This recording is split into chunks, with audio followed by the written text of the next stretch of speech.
शिवम ने अब तक 3 आईस के इंटरव्यू दिए हैं और तीनों ही बार इनको आईस के इंटरव्यू में हमेशा अच्छे मार्क्स मिले हैं और इस बार तो 208 नंबर।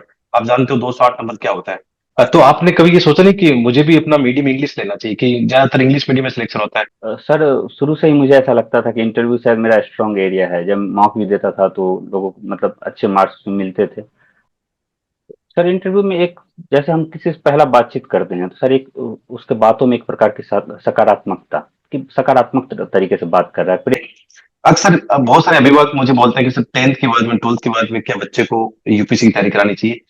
तो दोस्तों सभी को नमस्कार। आज हमारे साथ हैं एक बहुत ही शानदार पर्सनालिटी, जिनका इस बार यूपीएससी में रैंक है 597। आप जानते भी होंगे, शिवम नारायण झा। और जैसे कि बहुत सारे एस्पिरेंट जो हिंदी माध्यम के अक्सर ये सोचते हैं कि हमारा पता नहीं होगा नहीं होगा, मीडियम हमारा खराब हो गया। आज हम ये सारी बातों के बारे में चर्चा करेंगे और सबसे इंपॉर्टेंट हम चर्चा करने वाले हैं शिवम के इंटरव्यू के मार्क्स 208 नंबर। शिवम ने अब तक 3 आईस के इंटरव्यू दिए हैं और तीनों ही बार इनको आईस के इंटरव्यू में हमेशा अच्छे मार्क्स मिले हैं और इस बार तो 208 नंबर। आप जानते हो 208 नंबर क्या होता है। काश मुझे भी मिले होते 208 तो शायद आज मैं भी एक आईस बन के बैठा होता। तो शिवम, सबसे पहले आपका स्वागत है। बहुत बहुत धन्यवाद सर। तो कैसी रही आपकी जर्नी? वैसे आपको मैं पर्सनली जानता हूँ, तो लास्ट ईयर भी हम दोनों साथ इंटरव्यू दे रहे थे। आपके लास्ट ईयर भी इंटरव्यू में अच्छे मार्क्स थे, लेकिन इस बार तो 208 नंबर आपने कमाल किया। तो आपकी जर्नी कैसी रही? सर, जर्नी तो बहुत ही रोचक रही है, उतार चढ़ाव से भरी रही है। सर, यूपीएससी में यह मेरा चौथा प्रयास था। गंभीर रूप से तीसरा प्रयास था, और तीसरा इंटरव्यू भी था। तो सर लगातार फाइनल तक जाना, फिर लिस्ट में नहीं आना, वो भी लगातार 2 बार। तो सर कहीं ना कहीं कठिन दौर भी रहे, लेकिन सर कहीं ना कहीं बहुत ही रोचक जर्नी रही है। काफी मजा आया अभी तक की जर्नी में सर। बिल्कुल। सबसे पहले हम आपके बारे में जानना चाहेंगे कि आपकी एजुकेशन कहाँ पे हुई है, आपने किस सब्जेक्ट से ग्रेजुएशन किया है और आप बेसिकली कहाँ से आते हो। सर, मैं मूलतः बिहार के मधुबनी जिले के सिजौलिया गांव का निवासी हूँ। सर, मेरी शिक्षा दीक्षा सर क्लास 10 तक सर माता पिता का बड़ा योगदान उसमें रहा है, सरकारी स्कूल से ही हुई है। उसके बाद सर मैंने पटना से सर जेई की तैयारी की और फिर जेई मेंस एडवांस मैंने क्लियर किया। उसके आधार पे सर मैंने फिर बीटेक किया आरजेपीटी अमेठी से 2017 से 2021 तक। और सर उसी दौरान मैंने सर तय कर लिया कि मुझे यूपीएससी के लिए ही जाना है, मुझे प्लेसमेंट पर नहीं बैठूंगा। तो सर उसके बाद मैंने सर यूपीएससी की तैयारी शुरू कर दी। उसी दौरान सर 21 के जो प्रीलिम्स हुआ था, जो अक्टूबर में हुआ था उस वर्ष, उसमें मैं बैठा भी था। तो सर उसमें तो बड़े घटिया नंबर आए थे। तो सर उसके बाद सर मैंने 22 से अच्छे से तैयारी शुरू की और फिर 23, 24 और 25 ये तीसरी इंटरव्यू रहा सर। तो आपने कभी ये सोचा नहीं कि मुझे भी अपना मीडियम इंग्लिश लेना चाहिए, कि ज्यादातर इंग्लिश मीडियम में सिलेक्शन होता है, फिर आपने हिंदी मीडियम की चूज किया आपने फिर। सर, यह दुविधा मेरे मन में कभी नहीं आई कि मुझे हिंदी के बजाय बजाय इंग्लिश लेना चाहिए। क्योंकि सर मेरा इसमें शायद विश्वास सर एकदम ना के बराबर है कि हिंदी के साथ किसी प्रकार का भेदभाव किया जा रहा है, चाहे वो प्रीलिम्स मेंस या इंटरव्यू के स्तर पे हो। तो सर मेरा यह विश्वास नहीं था। मैं अपने आप को अधिक सहज महसूस करता हूँ हिंदी में लिखने में। मेरा जो सोशल साइंस का पूरा पढ़ाई सर बचपन से हुआ है वो हिंदी माध्यम में हुआ है। तो सर अब सब कुछ को फिर से इंग्लिश में पढ़ना, उतना विशेषकर एस्से को लेकर सर, एस्से में तो सर आप जो मन की गहराइयों से आप बातों को लिखते हो, सर उसमें मीडियम की काफ़ी महत्वपूर्ण भूमिका है। तो सर मैंने कभी इस बात पे ज़्यादा विचार नहीं किया। मैं पहले से ही क्लियर था कि मुझे हिंदी में ही यह एग्ज़ाम देना है। तो अब बात आती है तैयारी की शुरुआत की। सबसे पहले कहाँ से आपने मार्गदर्शन लिया, कोई फाउंडेशन कोर्स किया, या मतलब कोचिंग कितनी जरूरी है? ये सबसे एक बड़ा सवाल होता है हिंदी माध्यम के बच्चों में। अक्सर एक डर रहता है कि हमें फाउंडेशन कोर्स करना है तभी हम सेलेक्ट हो पाएंगे, या आजकल रिसोर्सेज बहुत सारे हैं, सेल्फ स्टडी के माध्यम से ही क्या ये जर्नी पूरी हो सकती है? सर मैंने एक फाउंडेशन कोर्स में अवश्य एडमिशन लिया था।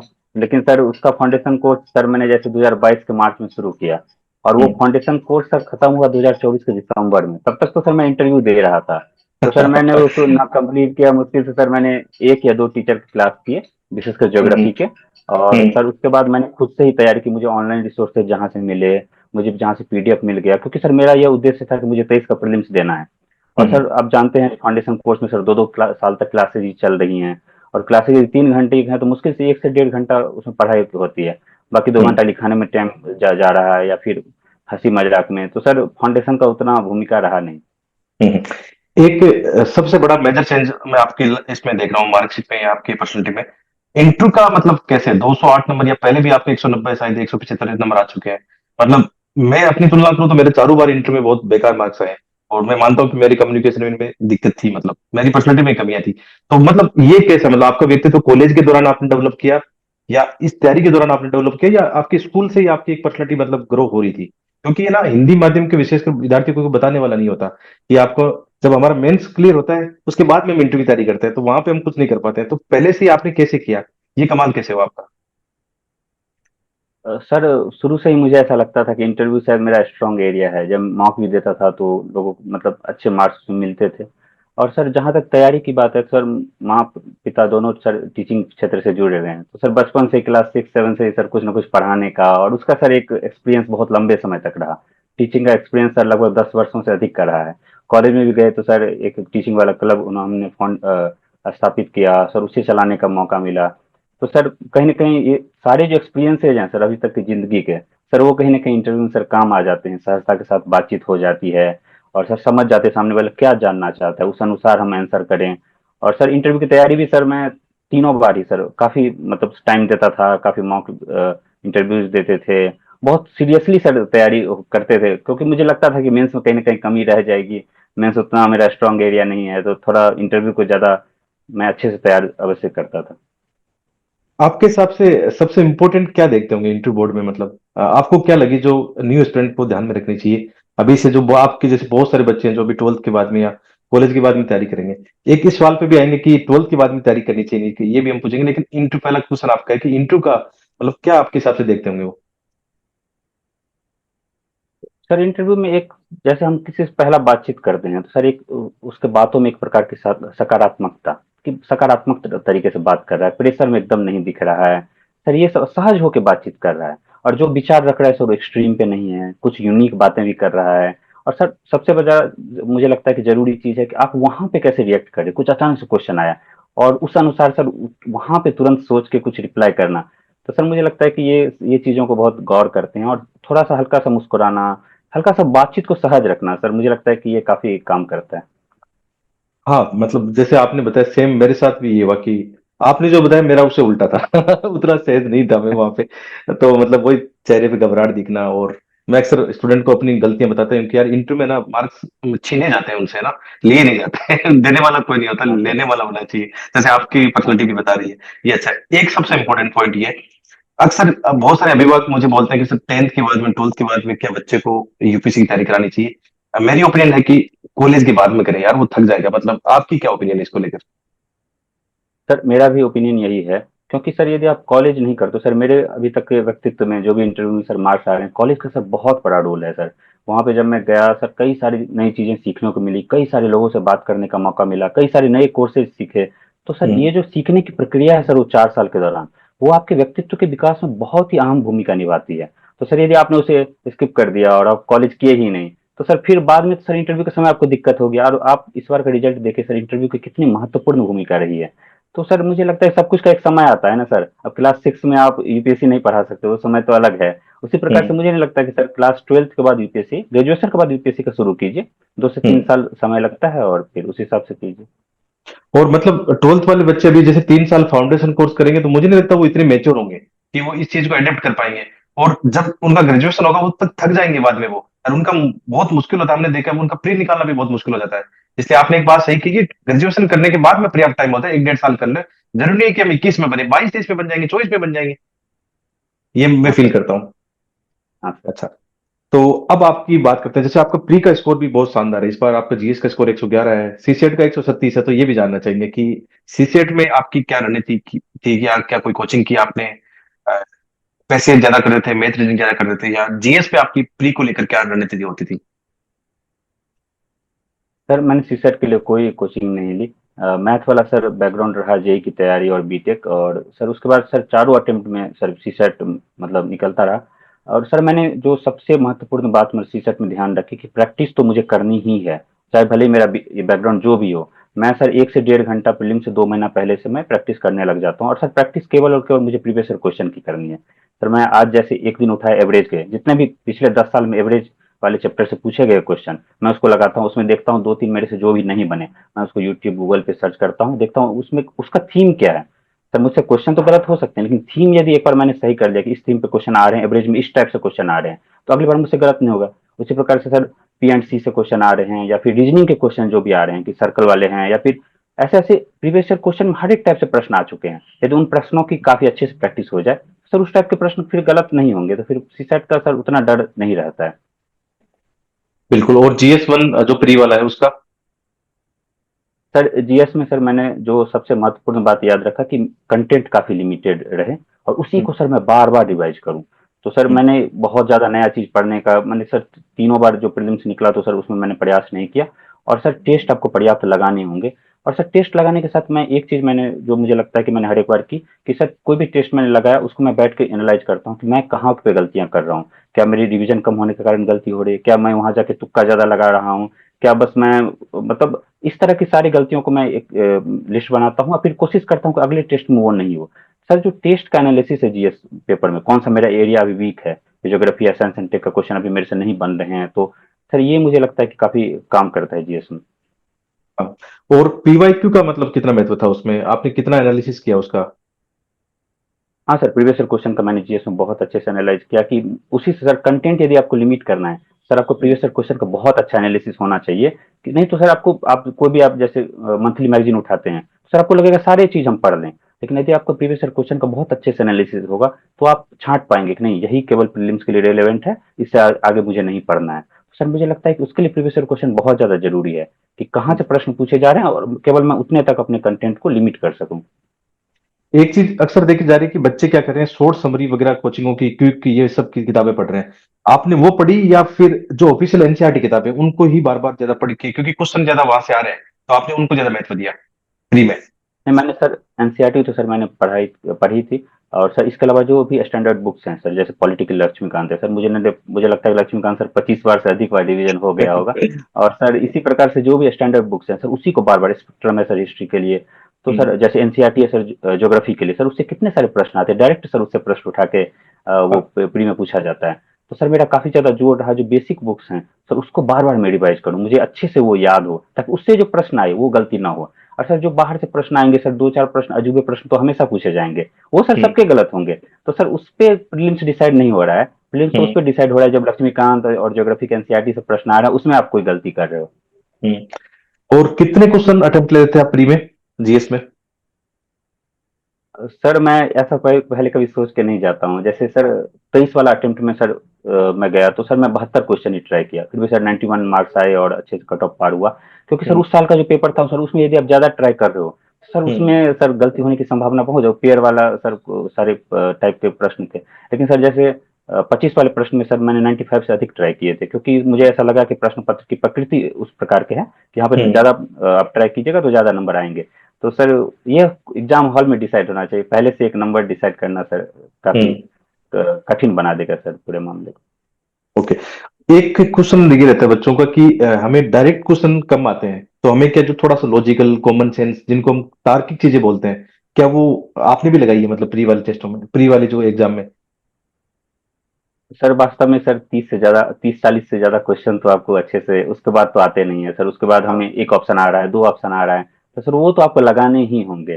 तो सर हम्म, वो तो सबको लगाना है सर, उसमें सबसे अच्छा है कि आप बहुत अच्छे से आप बेसिक को कवर कीजिए, ताकि आपको ज्यादा से ज्यादा ऑप्शन उसमें भी आए। अब कोई हम्म, जो लॉजिक लगा रहा है सर, वो कोई 10 प्रश्नों में लगा रहा है, लेकिन मैंने यदि अच्छे से पढ़ाई की है तो मैं 25 प्रश्नों में लगा रहा हूँ, तो मेरे 12 13 सही होने की संभावना हो जाएंगी, तो नम हम्म, वहां पे अंक बढ़ जाएंगे। तो सर इसमें हम्म। भी सर पढ़ाई का ही रोल है, लॉजिक लगाने के लिए भी सर अच्छा पढ़ाई होना जरूरी है। ओके। तो मैं प्री के आपसे कुछ रिसोर्सेज पूछता हूँ, फास्ट इसको करते हैं अपन की प्री का। जैसे सबसे पहले इन्वायरमेंट, इन्वायरमेंट के लिए क्या पढ़ा? सर इन्वायरमेंट के लिए मैंने सर एक सिविल सर का कोर्स मैंने अच्छा, लिया था। ठीक है। इसके अलावा इकोनॉमी? सर इकोनॉमी के लिए सर मैंने मृणाल सर का अच्छा, उन्हीं को मैंने शुरू से फॉलो किया। ओके। पॉलिटी आपने लक्ष्मीकांत बता दी, ज्योग्राफी में आपने हाँ सर। NCERT बता दिया ना? और हाँ सर। साइंस, साइंस टेक शायद, हाँ, अच्छा आपने बता दिया अभी साइंस टेक का। इसके अलावा आर्ट एंड कल्चर वगैरह ये सब NCERT या सर मतलब? मैंने, हाँ सर लूसेंट में सर एनसीईआरटी का पूरा एक जगह 40 पेज में है सर, सर उसको भी हाँ, मैंने सर 15 20 बार सर याद किया होगा सर, और इससे डायरेक्ट क्वेश्चन भी आ रहे हैं। उससे डायरेक्ट इस हाँ। बार जो मत विलास प्रहसन जो उन्होंने किसने रचना की, सर उसमें सीधे लिखा हुआ था शुरू में। तो सर हम्म। उससे मैं लूसेंट को ही मैंने फॉलो किया सर उसके लिए। अच्छा, साइंस टेक में मतलब केवल करंट पढ़ा या बेसिक कुछ और देखना चाहिए उसमें? सर बेसिक मैंने सर शिविंग सर का एक कोर्स किया था, और उसके बाद सर करंट अफेयर्स में अपडेट कर लेता था मंथली मैगजीन से। विजन का मैगजीन सर उसमें मेरे लिए सही रहता था, तो मैं हाँ। एनवायरमेंट, साइंस एंड टेक और पॉलिटी का करंट का अपडेट मैं सर वहां से कर लेता था। और करंट के अंदर भी आपने मंथली फॉलो की या विजन की पीटी 365 ये देखी आपने? नहीं सर, मैंने हमेशा मंथली फॉलो की। मुझे लगता है कि सर पीटी 365 में एक बार सर आता है, हमें रिवीजन का टाइम नहीं मिल पाता है, और हाँ। उस समय सर हमारा ध्यान करंट की तरफ इतना ज़्यादा चला जाता है कि सर जो बेसिक जो रिवीजन होना चाहिए स्टैटिक का, सर वो कहीं हम्म। ना कहीं छूट जाता है एग्जाम से ठीक पहले। तो सर मैं हमेशा सर मंथली मैगजीन को ही फॉलो करता रहा हूँ, उससे लास्ट टाइम में बहुत प्रेशर नहीं आता है। और उस मंथली क्या आप प्री और प्लस मेंस दोनों नोट्स एक साथ बना लेते थे या उसी के अंदर अंडरलाइन करते थे आप? सर मैं प्रीलिम्स के लिए वहीं पे अंडरलाइन कर देता हूँ, और हम्म। मेंस के लिए सर मैं मेंस वाले नोट्स में सर ऐड करते रहता हूँ जो भी अपडेट आ रहा है। और इसके अलावा न्यूज़पेपर को आपने, वरीता दी, कौन सा न्यूज़पेपर पढ़ा या नहीं पढ़ा आपने?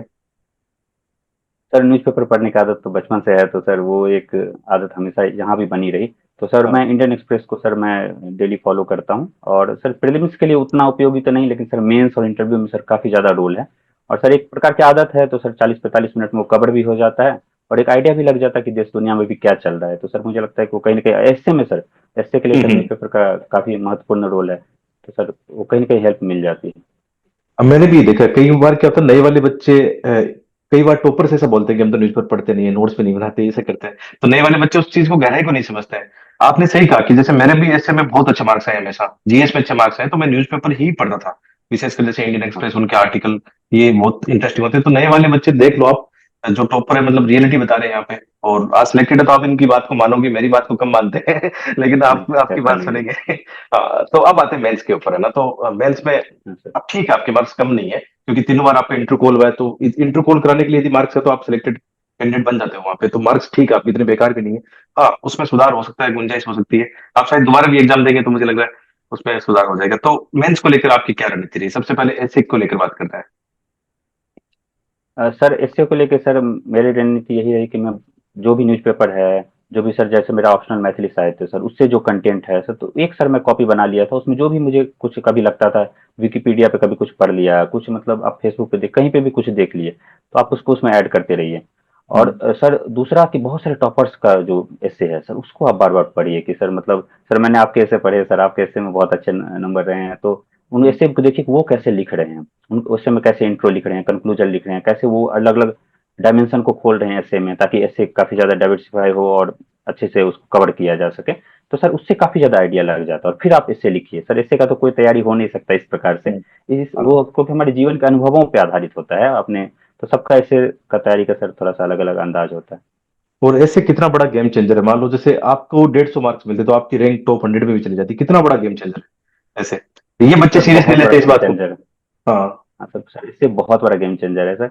इस बार मेरे भी नंबर सर पिछले मार्क बार के मुकाबले 15 नंबर कम हो गए हैं। तो सर हम्म। मैं देखता हूँ सर उसमें कहाँ पे कमी रह गई, लेकिन सर इससे काफी बड़ा गेम चेंजर है, क्योंकि इसमें जो रेंज है ना सर, वो 60 से लेके 140 तक है। सर जो 80 नंबर का जो रेंज है सर, इंटरव्यू की तरह इससे का एकदम भूमिका है। हम्म। सर इसमें एवरेज नहीं, नंबर नहीं मिल रहे हैं इसमें, तो सर 80 नंबर का पूरा गैप चल रहा है। तो सर इससे का काफी बड़ी भूमिका है। और बच्चे सीरियस नहीं लेते, मैं इनको बहुत करवाता हूँ मेहनत, लेकिन नहीं लिखते। यहाँ लिखते नहीं कि एग्जाम में जाके लिखेंगे पहले ऐसे, तो उससे तो नंबर नहीं आते हैं फिर प्रैक्टिस के बिना तो। हाँ सर। दूसरा है एथिक्स, बड़ा ये भी काफी, आपका तो स्कोर अच्छा है मतलब, और एथिक्स में भी और मतलब बहुत अच्छे नंबर आ रहे हैं लोगों। तो एथिक्स आपने कहाँ से पढ़ा, कौन सी किताब पढ़ी, या सेल्फ आपने किया?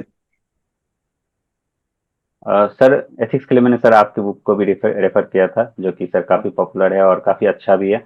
और सर हम्म। इसके अलावा सर मैंने सर जो डिस्ट्रिक्ट फाउंडेशन में हुआ था, तो सर विकास सर का भी मैंने देखा था क्लासेस।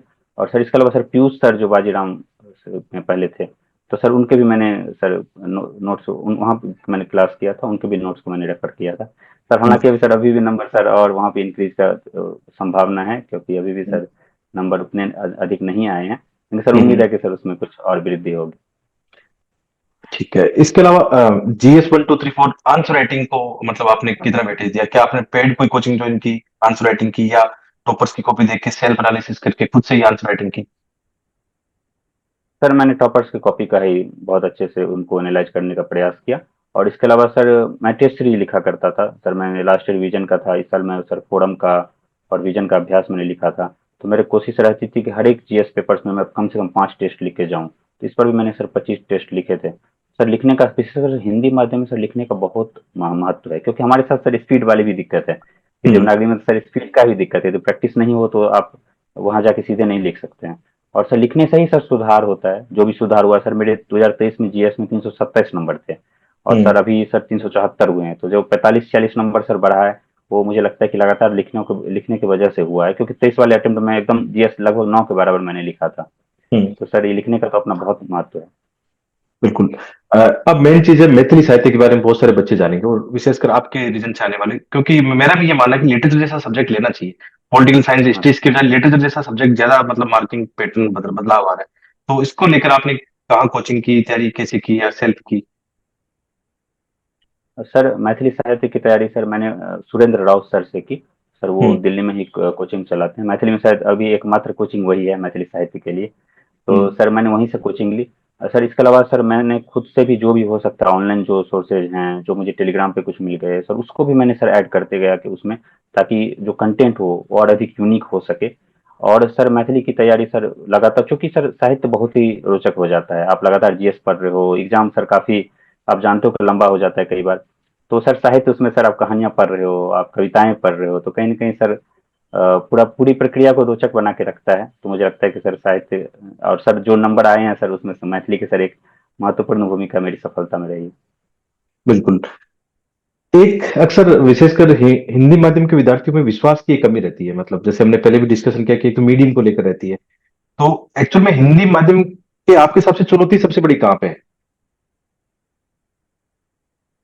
सर मैं सबसे बड़ी चुनौती तो सर मुझे लगता है कि वो जो ग्रेजुएशन वाला जो सर कमी है ना, कि सर ग्रेजुएशन हम्म। बहुत अच्छे कॉलेज से करके उसके बाद सर तैयारी वाला जो हम्म। शुरुआत है, सर मुझे वो कमी दिखाई देती।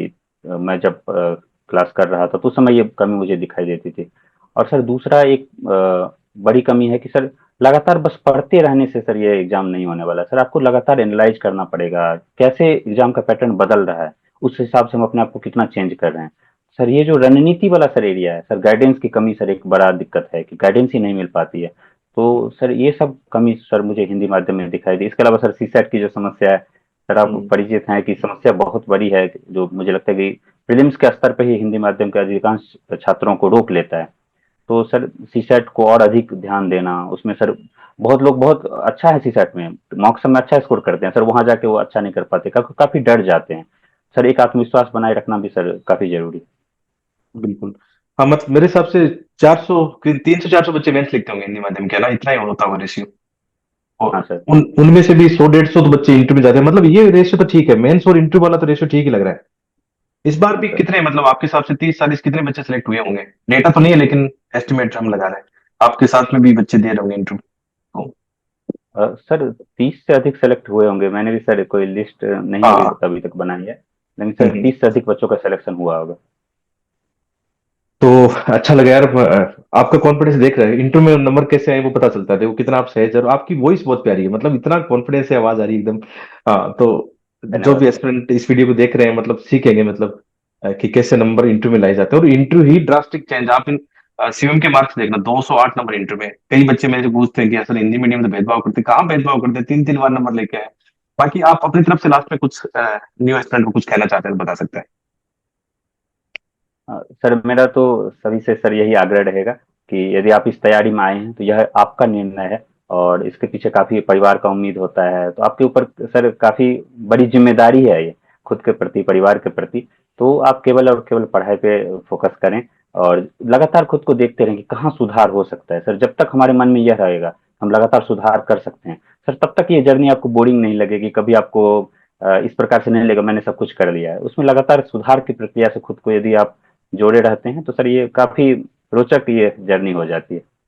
हम्म। लास्ट पे एक अपना, जैसे आप अपने यूट्यूब चैनल के साथ कब जुड़े थे, क्या इससे आपको फायदा मिला? सर मैं आपके यूट्यूब चैनल से सर पिछले 3 वर्षों से मैं जुड़ा रहा हूँ। सर मैंने आपके कितने सारे वीडियोस देखे हैं, विशेषकर जो एथिक्स वाले आपने वीडियो अपलोड किए हैं। इसके अलावा सर आप जो लगातार आप एनालाइज करते रहते थे सर, हमारे हम्म। जो हिंदी मीडियम के साथ क्या हो रहा है, क्यों नहीं नंबर आ रहे हैं। सर मुझे वो एनालिसिस काफी अच्छा सही लगता था, क्योंकि वही सुधार का, जो आप सुधार कर सकते हो उसके पॉइंट्स आपको वहीं से मिलते हैं। तो सर मैं हम्म। आपकी वीडियो लगातार फॉलो करता रहा हूँ और वो काफी अच्छे हैं। मैं जो नए एस्पिरेंट्स हैं उनको भी मैं सलाह दूंगा कि सर का जो गाइडेंस है सर वो काफ़ी अच्छा है। आंसर राइटिंग के लिए सर जो आप प्रयास कर रहे हैं, जो कि हिंदी मीडियम में एक बड़ी समस्या है, तो मुझे लगता है सर उसमें भी सर काफ़ी अच्छा किया जा रहा है। थैंक यू शिवम, आपने टाइम भी दिया और काफी अप्रिशिएट भी किया है। और नई शुभकामनाओं के साथ हम वीडियो को एंड करते हैं। आशा करते हैं आप नेक्स्ट अटेम्प्ट ले रहे हो तो आपका जो एक ड्रीम जॉब है उसमें आपका सिलेक्शन जल्दी हो जाए। बहुत बहुत धन्यवाद। बहुत बहुत धन्यवाद सर।